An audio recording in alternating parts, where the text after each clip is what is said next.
এই ফিশ ললিপপটা এত মজার। আমি যখন এটা বানাইতেছিলাম তখন বানাইতে বানাইতে আমি কিন্তু অনেকগুলো খেয়ে ফেলছি। পাশাপাশি এটা বাচ্চাদের অনেক বেশি হেলদি একটা নাস্তা আর অনেক পছন্দের একটা নাস্তা। এটা অল্প সময়ে খুব সহজেই ঘরোয়া মশলায় বাসায় তৈরি করে নিতে পারবেন। এই ফিশ ললিপপটা বড় বড় রেস্টুরেন্টে খেতে গেলে প্রায় মোটা অঙ্কের টাকা লাগবে। আমরা বাসায় যদি এভাবে তৈরি করে খাই তাহলে আর রেস্টুরেন্টে যেয়ে খাওয়ার কোনো দরকার নাই।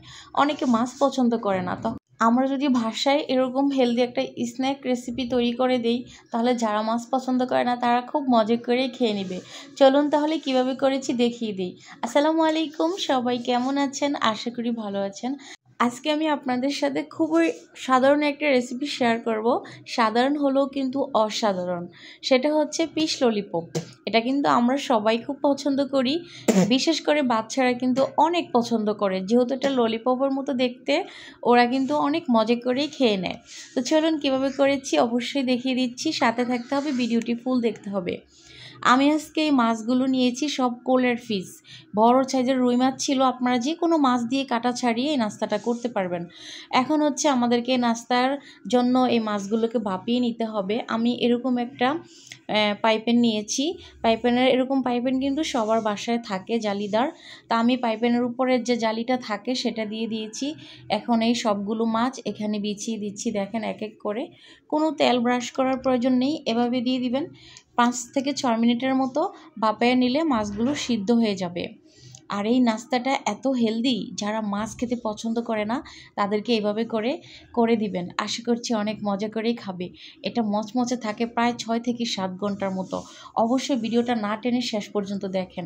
আমি যখন নাস্তাটা বানাইতেছিলাম, বিশ্বাস করেন আমি বানাতে বানাতে অনেকগুলো খেয়ে ফেলছি। তা আমি এই তো চুলার উপরে বসাই দিলাম। চুলার জালটা কিন্তু হাই হিটে আছে। 5 মিনিট এটাকে জাল করে নিলেই এই মাছটা ভাপানো হয়ে যাবে। আপনারা অবশ্যই একবার হলো বাসায় ট্রাই করবেন এই ফিশ ললিপপটা। আর বিশেষ করে আপনারা যদি বাচ্চাদের জন্য করতে চান, যারা আপনারা পাঙ্গাস মাছ খান তারা পাঙ্গাস মাছ দিয়ে করতে পারেন। আমরা যেহেতু পাঙ্গাস মাছ খাই না, বাচ্চাদেরকেও খাওয়ানো শিখাই না, এই একটা ভুল করেছি। তা আমি রুই মাছটা দিয়ে করে নিচ্ছি। ফাইনালি কিন্তু আমার এগুলো বাপানো হয়ে গেছে, দেখেছেন সুন্দর মতো সিদ্ধ হয়ে গেছে। আমি চুলা থেকে নামিয়ে ঠান্ডা করে নিয়েছি। এখন হচ্ছে এগুলো থেকে আমি কাঁটাগুলো ছাড়িয়ে নিব। আর খেয়াল করে অবশ্যই কাঁটাগুলো ভালো করে ছাড়িয়ে নিতে হবে, তা না হলে বাচ্চারা যখন খাবে তখন ওদের গলায় বাঁধতে পারে, তখন কিন্তু অনেক বড় একটা প্রবলেম হয়ে যেতে পারে। তো বিশেষ করে একদম খেয়াল করে কাঁটাগুলো সুন্দর মতো করে ছাড়িয়ে নেবেন, কোনো কাঁটা যেন না থাকে। যেহেতু বড় মাছ, কাঁটা ছাড়ানো খুব সহজ। আর আমি সুন্দর মতো করে একটু সময় নিয়ে ধৈর্য ধরে সবগুলো মাছের কাঁটা বেছে নিয়েছি, কোনো কাঁটা ছিল না। পরে বাচ্চারা খেলে যেন নির্ভয়ে খেতে পারে সেরকমভাবে নাস্তাটাকে করতে হবে। তো আপনাদের যাদের পাঙ্গাস মাছ খাওয়ানো হয় পাঙ্গাস মাছ দিয়ে করতে পারেন, কাঁটা থাকে না, ভয় কম, রিস্ক কম। আমি সবগুলো মাছের কাঁটা ছাড়িয়ে নিয়েছি। এখন চলেন বড় একটা পাত্রে নিয়ে নিলাম। প্রথমে দিয়ে দিচ্ছি আমি মাছগুলো, এটাকে এখন মাখাবো নাস্তার জন্য। খুব সহজ, অনেক মজা। আপনি মুখে দিলে আপনার এটা চলে যাবে পেটের ভিতরে ঘর ঘর করে। এত মজার একটা হেলদি নাস্তা, বিশ্বাস করেন বাসায় কিন্তু তৈরি করবেন অবশ্যই। প্রথমে মাছগুলো দিয়ে দিলাম, এরপর দিয়ে দিলাম পেঁয়াজ কুচি একটু ভারিয়ে, তারপরে একটা টমেটো কুচি, তারপরে কাঁচা মরিচ কুচি, ঝালটা বুঝে শুনে দিবেন। পরিমাণ মতো দিয়ে দিচ্ছি লবণ স্বাদ অনুযায়ী। তারপর এখানে দিয়ে দিলাম একটু হলুদের গুঁড়া, তারপর দিয়ে দিলাম লাল মরিচের গুঁড়া, তারপর দিয়ে দিলাম একটু ধনিয়ার গুঁড়া, তারপর দিয়ে দিলাম জিরার গুঁড়া, তারপরে দিয়ে দিচ্ছি এখানে 1 চামচ কর্নফ্লাওয়ার। এই কর্নফ্লাওয়ারটা আমি এই জন্যই দিচ্ছি, এটা অনেকক্ষণ মচমচে থাকবে। আপনাদের হাতের কাছে থাকলে দিবেন, না থাকলে 2 চামচের মতো এখানে চাউলের গুঁড়ি দিয়ে দিবেন। একটা দিয়ে দিলাম ডিম রুম টেম্পারেচারে থাকা, আর একটু দিয়ে দিলাম আদা রসুন পেস্ট। অবশেষে যেটা দিচ্ছি সেটা হচ্ছে বেডগ্রাম। আপনাদের কাছে যদি বেডগ্রামটা না থাকে তাহলে আপনারা পাউরুটির যে কালো অংশটা থাকে সেটা ব্লেন্ড করে দিয়ে দিতে পারেন। আমার কাছে বেডগ্রাম ছিল তাই আমি বেডগ্রাম দিয়ে দিচ্ছি। আর বেডগ্রাম কিন্তু অবশ্যই দিতে হবে, বেডগ্রাম ছাড়া কিন্তু এই নাস্তাটা হবে না। বেডগ্রাম যদি হাতের কাছে না থাকে, আমি আবারও বলে দিচ্ছি, পাউরুটি ব্লেন্ড করে গুঁড়ো করে দিয়ে দিতে পারেন। আমার কাছে বেডগ্রাম ছিল তাই আমি সাদা বেডগ্রামটা ব্যবহার করেছি। এখন হচ্ছে আলতো হাতে এই সবগুলো উপকরণ ভালো মতো করে মিশিয়ে নিতে হবে। আমি কী কী উপকরণ দিয়েছি সব আপনাদেরকে বলে দিয়েছিলাম। আর এত মজার এই নাস্তাটা একটু ভারিয়ে করবেন, কারণ অল্প করে করলে কিন্তু হবে না। আমি এতগুলো করতেছি, আমরা মানুষ 3 জন। তারপরেও আমার কাছে মনে হয়ে গেছে যেন এটা কম হয়ে গেছে, কারণ এত মজার একটা নাস্তা ছিল। মাশাআল্লাহ আমার বাচ্চারাই খেয়েছে অনেক, আলহামদুলিল্লাহ। আর আমি তো খেয়েছি বানাতে বানাতে। এটা এত মজা, নেক্সট টাইম যখন বানাবো একটু ভারিয়ে করব। আর আপনারা চাইলে অনেকগুলো এভাবে করে ফ্রোজেন করে রেখে দিতে পারেন। আমি নেক্সট টাইম ফ্রোজেন করে ফ্রিজে রেখে দিব, তাহলে পরে আর কোনো প্রবলেম হবে না। দেখেন আমার এরকম হয়েছে, আমি সুন্দর মতো করে এটাকে মথে নিয়েছি। আর ফ্রোজেন করার সময় ধনিয়া পাতাটা ব্যবহার করবেন না।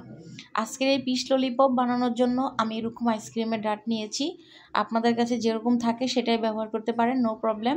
আজকে আমি আইসক্রিমের ডাটগুলো দিয়ে পিস ললিপপটা বানাবো। তো চলুন কীভাবে বানাচ্ছি অবশ্যই দেখেন, তাহলে আপনিও বানাতে পারবেন। আর এই রেসিপিটা ফুল দেখেন, বাসায় ট্রাই করে বাচ্চাদেরকে খেতে দিবেন, সকালে কিংবা বিকেলে টিফিনেও দিতে পারেন।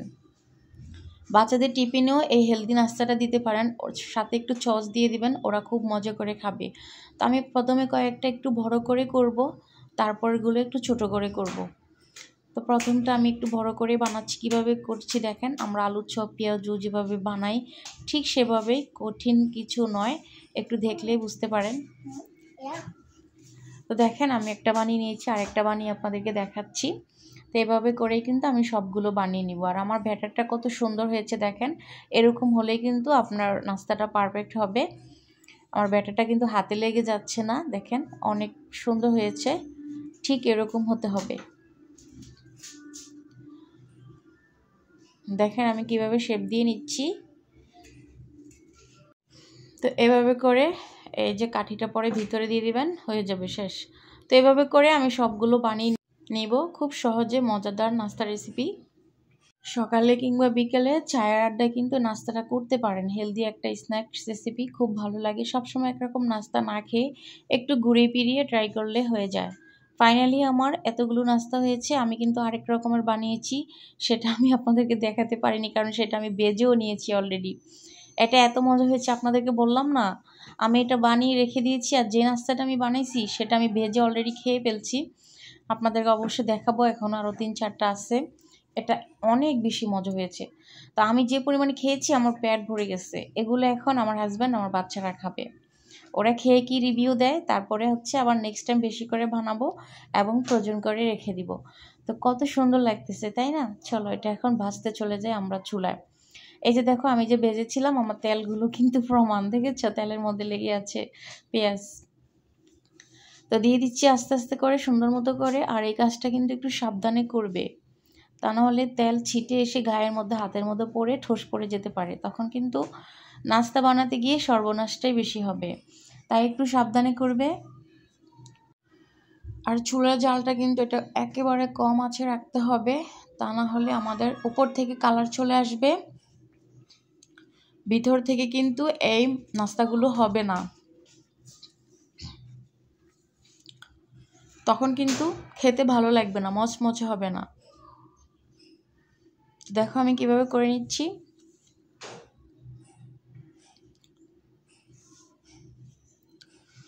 তো এভাবে করে 1-2 মিনিটের মতো নাস্তাগুলোকে আস্তে আস্তে ভেজে নিলে এরকম কালার চলে আসবে।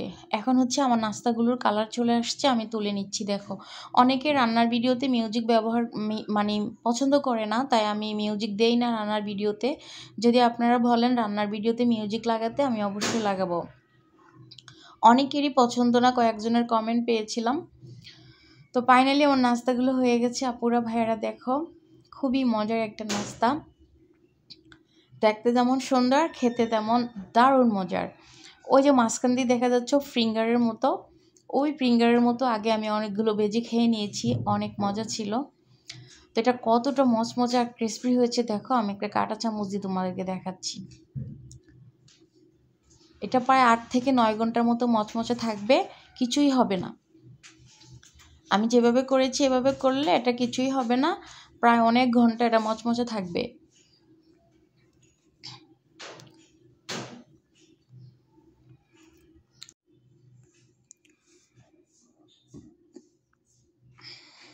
একটু সস দিয়ে পরিবেশন করে তোমাদেরকে দেখাচ্ছি। আর এটা একটু সস দিয়ে খাবে, কিংবা সালাদ শসা গাজর যেটা দিয়ে খেতে পারো, খুব মজা।